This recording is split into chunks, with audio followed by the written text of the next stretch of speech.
Olá, espaçonauta!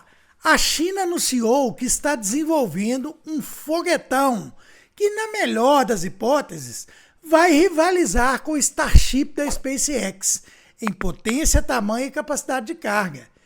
Isso mesmo, pessoal! No vídeo de hoje, vamos conhecer o Starship da China, o Long March 9. A China não quer apenas participar da nova corrida espacial, ela quer construir a infraestrutura para vencer a fase seguinte dessa corrida, a fase da permanência. Uma coisa, gente, é pousar na Lua. Outra, muito mais difícil, é levar toneladas e mais toneladas de carga, repetir esse processo muitas vezes e transformar a exploração em logística. É exatamente nesse ponto que entra o Long March 9, também conhecido como CZ-9. Esse é o maior e mais ambicioso foguete já concebido pela China. Um Super Heavy pensado não só para missões espetaculares, mas para sustentar uma presença de longo prazo no espaço cislunar. Espaço cislunar, vocês sabem que é a região entre a Terra e a Lua. Apoiar futuras bases lunares e, no horizonte mais distante, abrir caminho para missões tripuladas a Marte. Só que existe um detalhe que tornou o projeto ainda mais interessante. O Long March 9 não nasceu com a cara que tem hoje.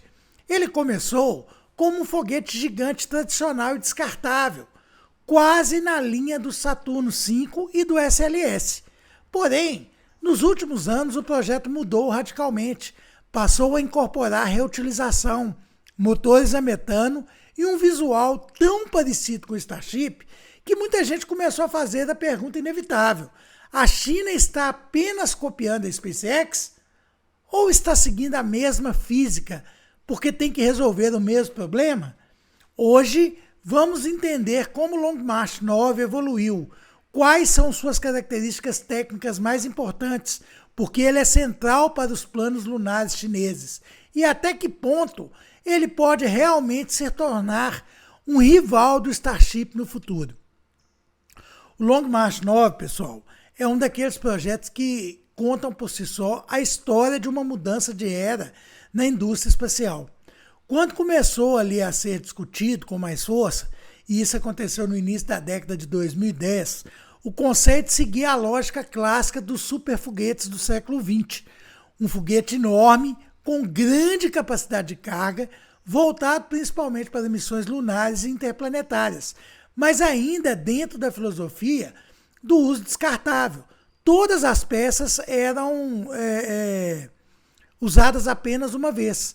Era o modelo força bruto, empilhar motores, tanques gigantes, muita massa e resolver o problema no empuxo. Nessa fase inicial, o Long March 9 lembrava bastante foguetes como o Saturno V e, em certos aspectos, o próprio SLS da NASA. O foco era a capacidade máxima. Ninguém pensava em reutilização. Mas o cenário mudou, gente, e mudou rápido. Conforme a SpaceX foi transformando a conversa global sobre custo por lançamento, reutilização e operação em larga escala, a China começou a recalibrar seus próprios projetos pesados. O resultado foi uma sequência de revisões no projeto do Long March 9. Primeiro veio a ideia de simplificar a arquitetura, reduzindo a dependência de boosters laterais e migrando para um desenho mais limpo. Depois, o programa avançou para conceitos em que o primeiro estágio seria reutilizável. E, por fim, surgiram as propostas mais radicais, versões de 2 estágios movidas a metano líquido e oxigênio líquido, com ambição de reutilização completa. Essa evolução é importante porque mostra que o Long March 9 não é apenas um projeto estático. Ele funciona quase como um termômetro da própria estratégia espacial chinesa. Em vez de insistir para sempre em um desenho antigo, a China foi alterando o plano conforme mudava a compreensão global sobre o que um superfoguete moderno precisa ser. Em 2024, esse movimento ficou ainda mais claro. Em apresentações públicas ligadas à CALT, a principal academia chinesa de veículos lançadores, surgiu um conceito de foguete pesado totalmente reutilizável em 2 estágios, com recuperação no mar. O primeiro estágio aparecia com grid fins, que são aquelas superfícies de controle em forma de grade que são usadas para orientar aí os veículos durante a descida.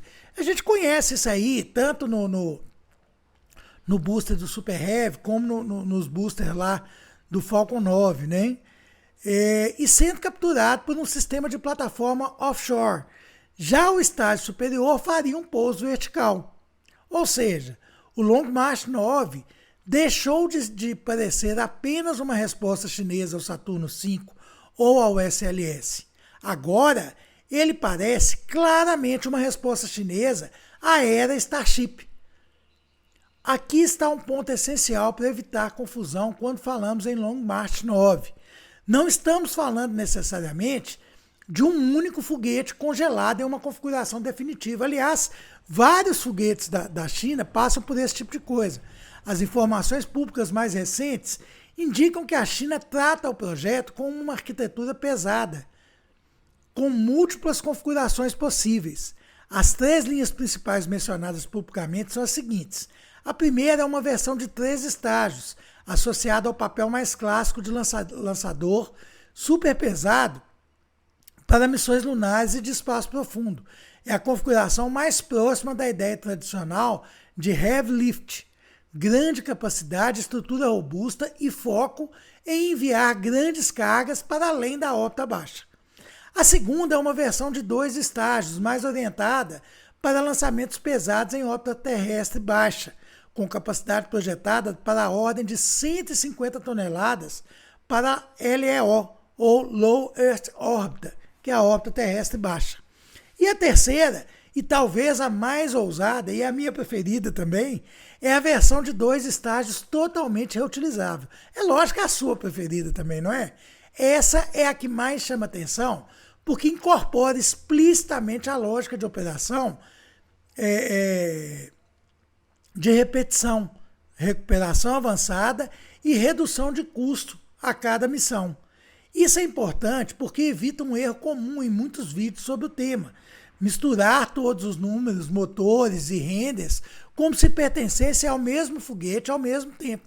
Na prática, gente, o Long March evoluiu por fases e conceitos, e parte dos dados públicos pertence a versões diferentes do projeto. Então, se alguém te disser que o Long March 9 ou o CZ9 é um foguete de 3 estágios, essa pessoa não está necessariamente errada. Se outra pessoa falar para vocês, olha, ele é um foguete totalmente reutilizável de 2 estágios, ela também pode não estar errada. O que muda é a configuração ou a fase de desenvolvimento que a pessoa conhece ou está considerando. Em resumo, gente, o Long March 9 ele é menos um desenho único e mais uma família de soluções para a ambição chinesa de lançar cargas muito pesadas rumo à órbita, à Lua e, num futuro não tão distante, a Marte. Mesmo com as revisões de conceito, uma coisa permaneceu constante: o Long March 9 sempre foi pensado para ser enorme. As dimensões publicamente associadas às versões mais recentes colocam o foguete na faixa de aproximadamente 114 metros de altura, com cerca de 106 metros de diâmetro, e uma escala que o coloca aí no clube dos verdadeiros Super Heavy, veículos grandes o bastante para mudar não apenas uma missão, mas o modelo inteiro de exploração. Em termos de capacidade, os números mais consistentes em fontes públicas indicam algo como 50 toneladas para a trajetória ou transferência lunar e cerca de 150 toneladas para a órbita terrestre baixa, em uma das variantes que é voltadas aí justamente para isso. Esses valores importam muito, porque a partir desse patamar, o foguete deixa de ser apenas um lançador de satélite ou cápsulas. Ele se torna uma plataforma para levar infraestrutura pesada, módulos habitáveis, estágios de transferência, sondas interplanetárias maiores, componentes energéticos e equipamentos de apoio para uma presença humana sustentável fora da Terra. Outra forma de entender o Long March 9 é pensar nele como um caminhão orbital de altíssima capacidade. não é um foguete feito para uma foto bonita e um discurso patriótico.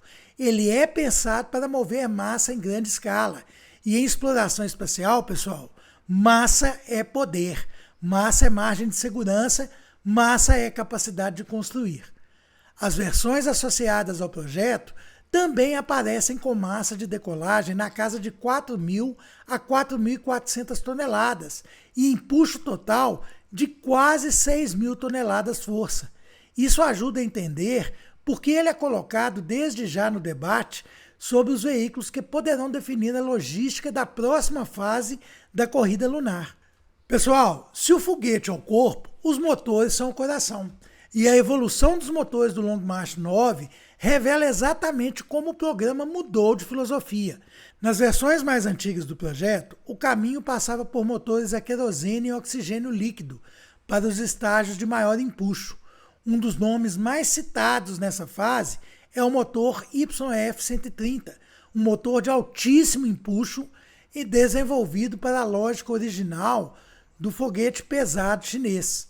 Esse conjunto fazia bastante sentido dentro da arquitetura clássica de um lançador superpesado, ainda mais próximo do modelo tradicional. Mas conforme o Long March 9 foi sendo empurrado em direção à reutilização, o metano começou a ganhar protagonismo. Nas discussões e apresentações públicas mais recentes, o motor mais frequentemente associado ao estágio principal do conceito reutilizável é o YF-215, um motor de metano e oxigênio líquido, ligado ao ciclo de combustão estagiada de fluxo total, ou FFSC, Full Flow Stage Combustion, uma arquitetura em que o combustível e o oxidante passam por pré-queimadores antes da combustão principal, aumentando o desempenho e pressão, mas elevando muito a complexidade de engenharia. Em português claro, gente, é tecnologia de motor de primeira divisão, daqueles que fazem engenheiro perder sono, café e talvez parte da sanidade. Galera. Gente, o interesse pelo metano não é modinha, não. Ele oferece vantagens importantes para veículos reutilizáveis. Em comparação com o querosene, ele tende a gerar menos depósitos de carbono nas partes internas do motor, reduzindo o problema do que a gente chama de cooking, que é o acúmulo de resíduos de combustão. Isso favorece religamentos, manutenção menos pesada e, em tese, maior ritmo operacional. Ou seja, é mais fácil você reutilizar um motor porque ele gera menos resíduo ali dentro dos conduítes e das linhas ali que levam combustível para as queimas. Já em conceitos mais antigos, ligados ao estágio superior do programa, aparecem motores a hidrogênio, como o YF-79, um motor de ciclo expansor voltado para a operação no vácuo e manobras mais eficientes em missões lunares ou interplanetárias. E aqui está o ponto importante: citar YF-130, YF-79 e YF-215 no mesmo vídeo faz sentido, desde que você deixe claro que eles pertencem a momentos e arquiteturas diferentes da evolução do Long March 9. Caso contrário, parece que tudo está voando junto, no mesmo foguete, o que não é exatamente o caso. Então vocês têm que ter essa noção, tá certo? O Long March 9 é um clone do Starship? Essa é a parte mais polêmica. E convenhamos, a mais divertida na bagaça aí. Quando os conceitos mais recentes do Long March 9 apareceram publicamente, a reação foi imediata. Isso é Starship chinês. Até falei isso no começo do vídeo, não é mesmo? E honestamente, gente, não é difícil entender o porquê. A arquitetura em 2 estágios, a adoção do metano, a prioridade de reutilização, o perfil visual do veículo e o próprio tipo de recuperação colocam o foguete chinês dentro do mesmo paradigma técnico que a SpaceX ajudou a consolidar. Mas chamar isso simplesmente de cópia fica fácil demais, não é? Parece coisa xing-ling lá do passado. Não tem isso mais não, gente. Isso é muito superficial. Na engenharia, quando diferentes grupos enfrentam o mesmo problema com restrições parecidas, muitas soluções começam a convergir, começam a achar coisas iguais. Se o objetivo é lançar muita massa, reduzir custo, recuperar os estágios e repetir o processo com frequência, então algumas escolhas passam a aparecer quase inevitáveis. Metano, 2 estágios, pouso vertical, controle aerodinâmico durante a descida, tudo isso começa a surgir não apenas porque alguém copiou de outro alguém, mas porque a física vai fechando um funil e não tem outra alternativa.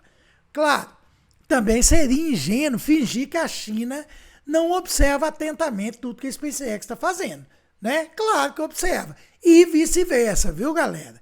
Estuda sim, aprende sim, assim como qualquer programa espacial sério no planeta, observa quem está empurrando a fronteira tecnológica. Então, assim, só que a galera tem mania de falar, a China copia, a China copia, a China copia. A China copia e é frequentemente copiada.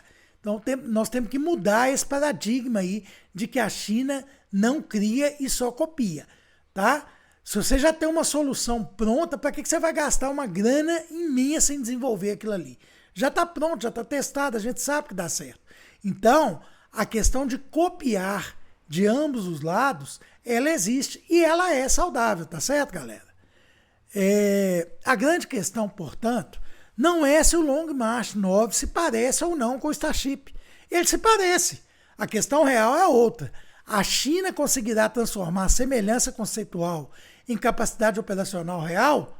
Porque rende bonito, maquete de feira aeroespacial, até o PowerPoint da minha geladeira faz. O teste de verdade, gente, é outro. Motor confiável, recuperação repetível, turnaround, que é o tempo entre voos, infraestrutura costeira, logística industrial e custo por missão. É aí que um conceito deixa de ser ambição e vira sistema, tá? E a China, ela é muito dedicada e muito organizada para transformar esse conceito de fato num sistema. Bom, pessoal, aqui a gente tem essa figura aí que é uma comparação, não tem como não traçar esse tipo de coisa, né? Então aqui a gente tem a comparação de motores e estágios aí entre o Long March 9 e o Starship mais o Super Heavy. Então no Long March 9 nós temos no primeiro estágio aí aproximadamente 26 motores YF-215, o ciclo do motor de combustão em estágio com fluxo total, e o propelente é o metano líquido e o oxigênio líquido. Já no Starship, a gente tem o primeiro estágio, esse seria o Super Heavy, que é o propulsor. Ele tem 33 motores, propelente também metano líquido e oxigênio líquido, e também a combustão, né, o ciclo do motor é combustão em estágio de fluxo total. Ou seja, a principal diferença entre os dois estágios aí estaria no fato de que o Super Heavy tem 33 motores e o primeiro estágio do Long March são 26 motores. No segundo estágio aí do Long March 9, a gente tem o estágio superior, ele é reutilizável, o conceito também de propulsão metano e oxigênio líquido, que é o Metalox, e o conceito de pouso vertical. Já na Starship, a gente tem 6 motores aí, Raptor, 3 sea level, né, no nível do mar, mais vácuo, a vácuo. Propelente, metano líquido e oxigênio líquido. Uma coisa importante da gente falar, que é o que eu disse aqui nos conceitos anteriores, que é o legado do Long March 9, o YF-130 era um motor de propulsão de alta propulsão a querosene e oxigênio líquido. E o YF-79 era um motor a vácuo, hidrogênio, oxigênio líquido para conceito de estágio superior. Né? Uma coisa legal da gente comparar também é o tamanho, né? Enquanto o Long March tem uma altura de 114 metros aproximadamente, o Starship com Super Heavy empilhado, ele tem 121 metros, 107 metros a mais. Porém, o diâmetro aqui do Long March 9 é 10,6 metros, enquanto do Starship 9 metros. A carga útil para a órbita baixa que o Long March pode levar, 150 toneladas, até 150 toneladas, né? Enquanto no Starship de 100 a 150 toneladas. A carga útil para transferência lunar, né, para ir para a Lua e outros planetas, aproximadamente 50 toneladas. A Starship não cita isso, né?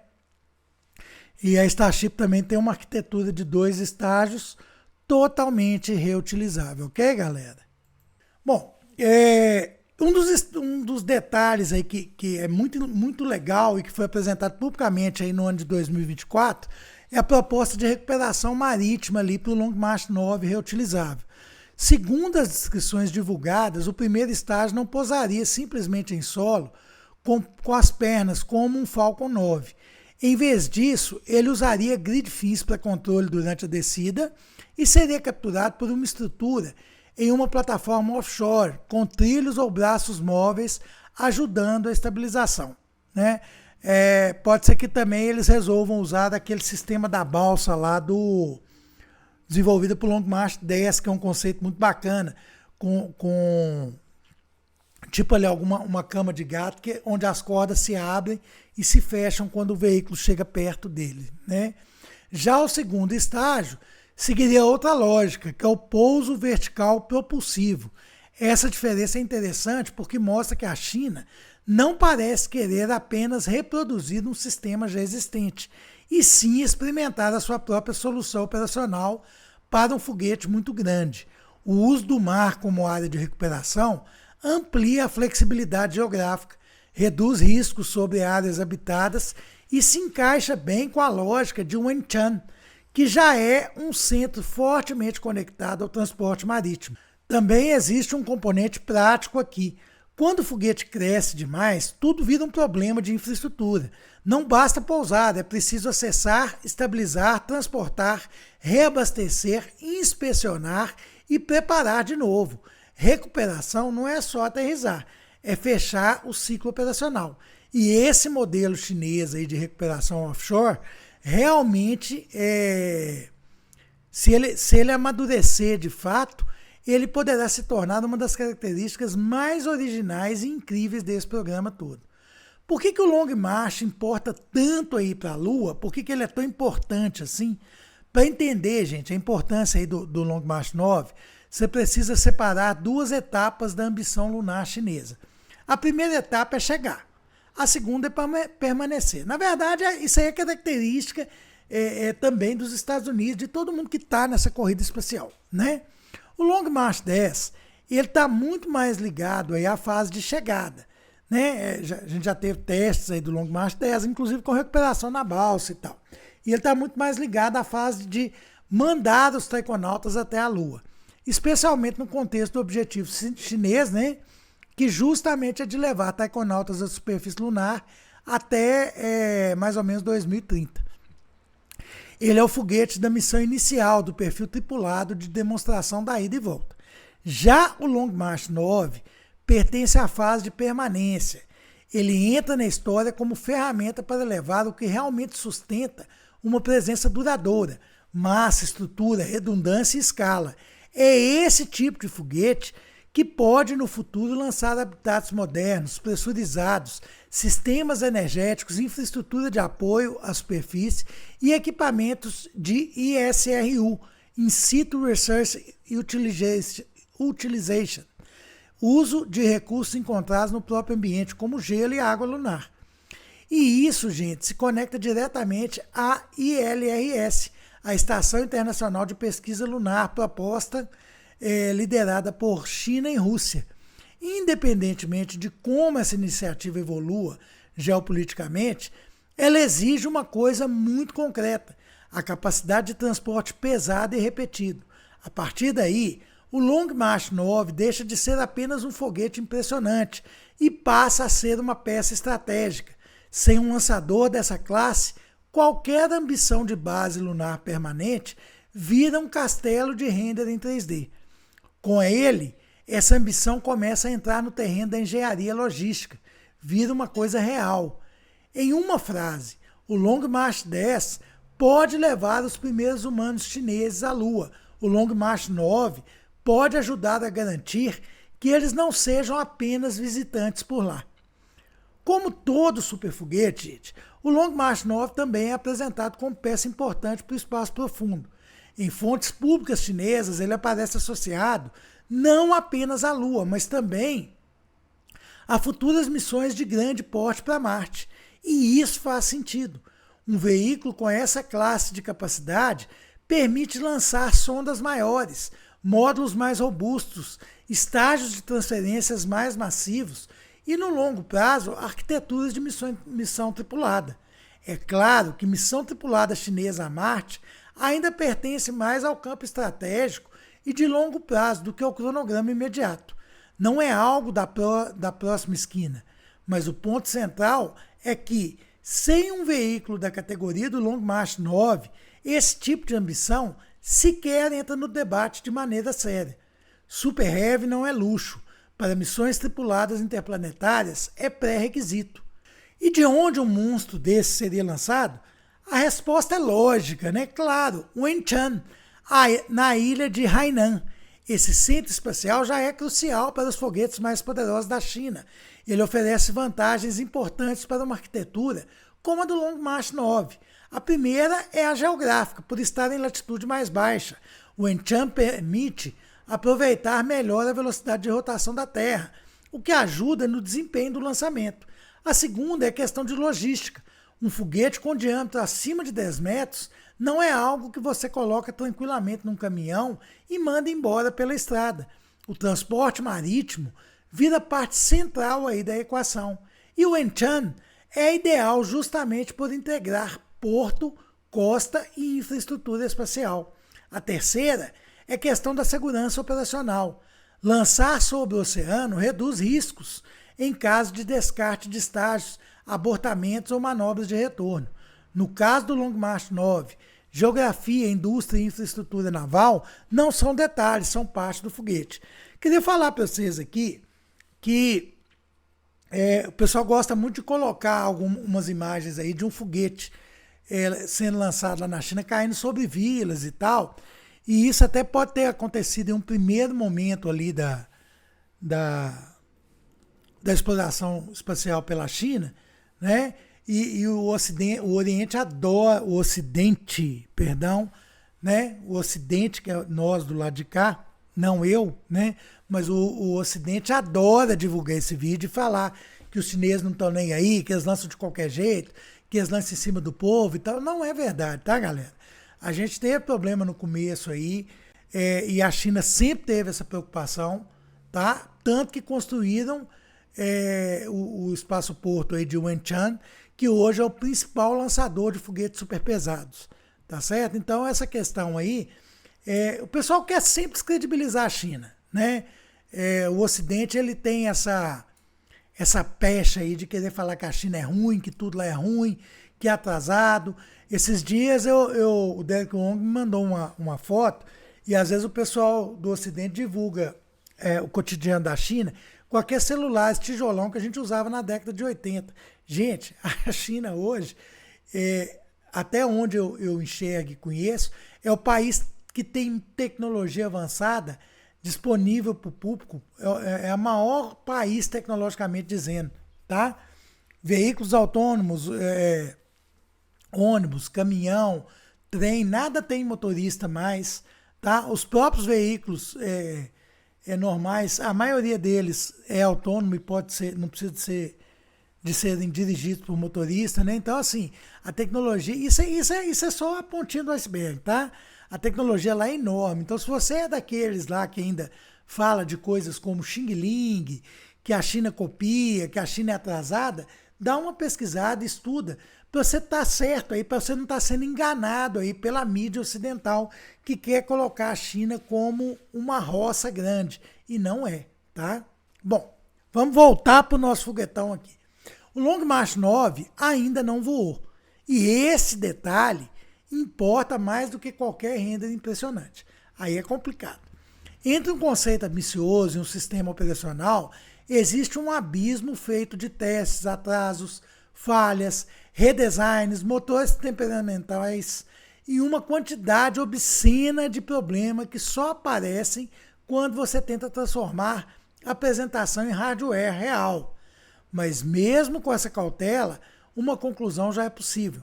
A China deixou de pensar apenas em acesso ao espaço e passou a pensar em escala industrial no espaço. O Long March 9 é a expressão mais clara dessa mudança.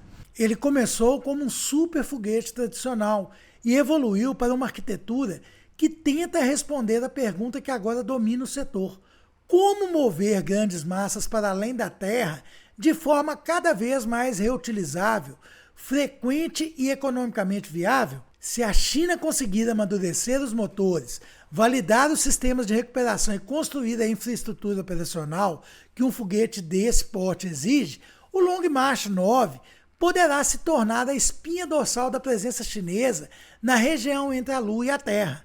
A grande disputa, no fim das contas, talvez nem seja sobre quem chega primeiro. Talvez seja sobre quem consegue chegar, voltar e repetir, e transformar isso de fato em rotina. E é exatamente por isso que o Long March 9 merece atenção agora.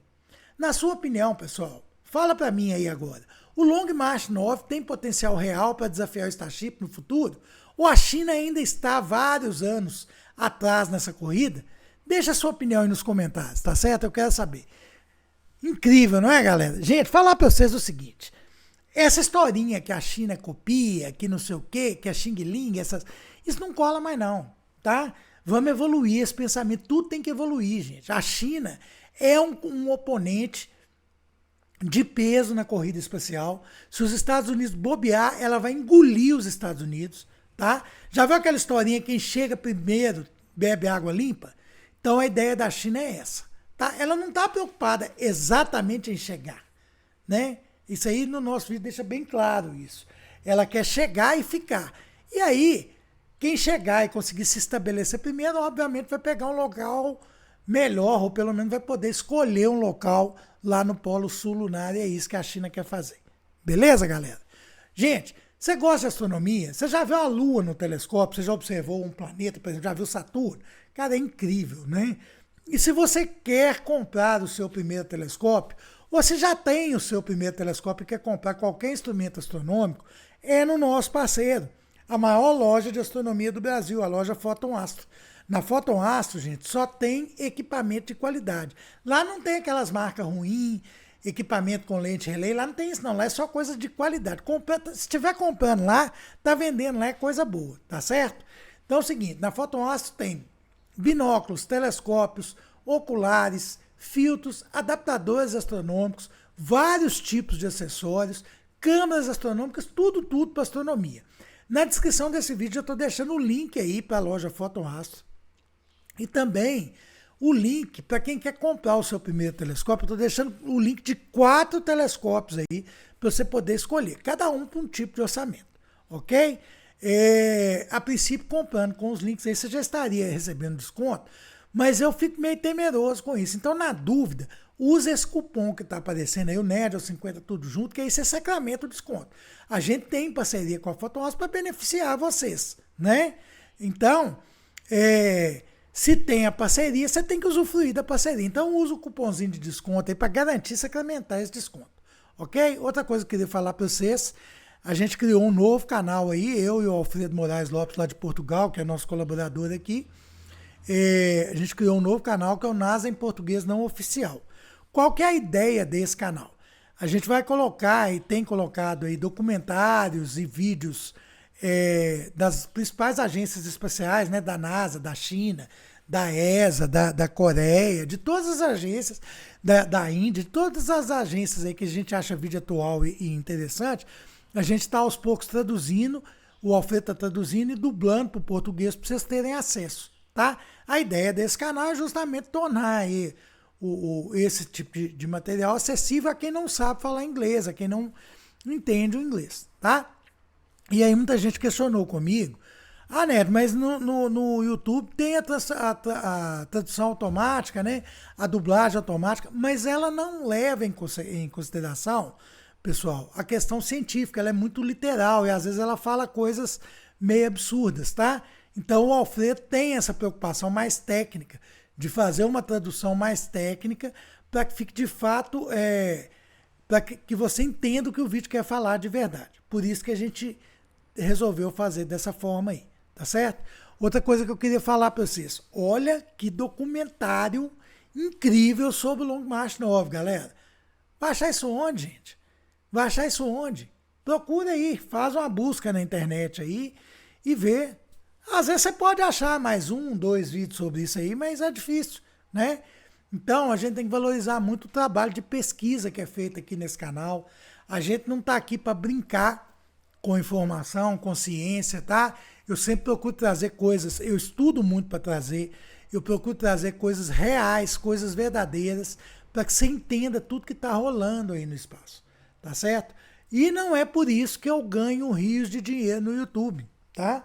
Para falar a verdade, o meu canal com 26 mil inscritos, quase 26 mil, ele ainda é um canal pequeno para o YouTube em termos para renda monetária. Então, assim, gente, sendo bastante sincero, eu recebo do YouTube a cada 3 meses, mais ou menos, é o que mais tem acontecido. E geralmente quando a gente recebe, não chega a um salário mínimo, não. Geralmente não chega a meio, tá? Então, eu já deixei aí o Pix do canal para vocês. Quem puder contribuir, gente, com a manutenção desse canal, porque a manutenção aqui é pesada, viu, galera? A gente paga internet, paga energia, tem manutenção no computador, tem que ter um computador bom para aguentar fazer as edições, tem que ter câmera boa, microfone bom, iluminação, cenário, né? Já estou querendo trocar o cenário, ele tem um tempo e não consigo. Então, assim, são vários detalhes aí que a gente precisa de se atentar. E aí a gente precisa de uma ajuda para manter esse canal, tá? Então, você que está aí, que está me assistindo, que gosta dos meus vídeos, curte o meu trabalho, se puder dar uma força aí para a gente ajudar a manter o canal, eu não quero nenhuma quantia exorbitante, não, tá? De jeito nenhum. É mesmo uma ajuda mesmo, a partir de 50 centavos, né? 50 centavos, R$1, R$2, R$5, R$10, R$20, a quantia que você puder doar aí, que não atrapalhar para o seu orçamento, tá? E qualquer quantia é muito bem-vinda e me ajuda. Se você doar aí agora 50 centavos, são 50 centavos a menos que saem do meu bolso para bancar esse canal. Beleza? Então conto com essa força de vocês aí. Falar para você também que a gente tem uma outra forma aí para você contribuir com o canal, que é o nosso clube de membros, né? E o clube de membros, ele é interessante. Tem aí embaixo aqui do vídeo aí, tem o botão Seja Membro, e aí você pode analisar lá. A gente tem proposta lá que dá menos de 16 centavos por mês, menos de 16 centavos por dia, R$3,99 ao mês, galera, é muito baratinho, tá? Muito baratinho. E aí, você se tornando membro do canal, você vai ter várias vantagens aí. Participar do nosso grupo de WhatsApp, ter acesso aos vídeos exclusivos aí para membros e também as lives exclusivas só para membros, tá? Também receber link dos nossos vídeos primeiro, porque a gente publica o vídeo agora, mas ele não fica online de cara, às vezes ele demora 2, 3 dias para ficar online e você já tem acesso a ele assim que ele é publicado. Beleza, galera? Então tá joia. Vamos levar essa informação aí, fazer o YouTube balançar e levar essa informação para mais pessoas. Olha que vídeo bacana, galera. Ele merece, não merece? Merece mais gente ver isso aqui, né? Como é que você vai me ajudar a espalhar isso na internet? É usar o sacolão youtubístico. O que é o sacolão youtubístico? Senta o dedão no like, apareceu o botão hypar, senta o dedão no botão hypar, compartilha esse vídeo para quem você sabe que gosta de astronomia, né? Deixa aí o seu comentário, eu fiz uma pergunta aí no final do vídeo, responde a ela, mas também deixa aí o seu elogio, sua crítica, sua dúvida, fica à vontade aí para comentar, tá certo? Desde que com respeito, lembrando que todos os comentários aqui não é um canal comentário fake não, tá? Todos os comentários aqui eu leio e respondo, faço questão. Eu acho muito engraçado que tem canal aí que a galera pede comentário, mas nem vê e nem responde, né? Então, tipo assim, você dá atenção para a pessoa, mas a pessoa não te retorna com atenção. Aqui não. Aqui todo mundo que comenta, eu respondo, faço questão disso, tá certo? E outra coisa, inscrevam-se aí no canal, tá bom? Então, fazendo todas essas ações aí, o YouTube entende a relevância do nosso canal e vai entregar ele a cada vez mais pessoas. Beleza, galera? Então é isso aí. Grande abraço e até o nosso próximo vídeo.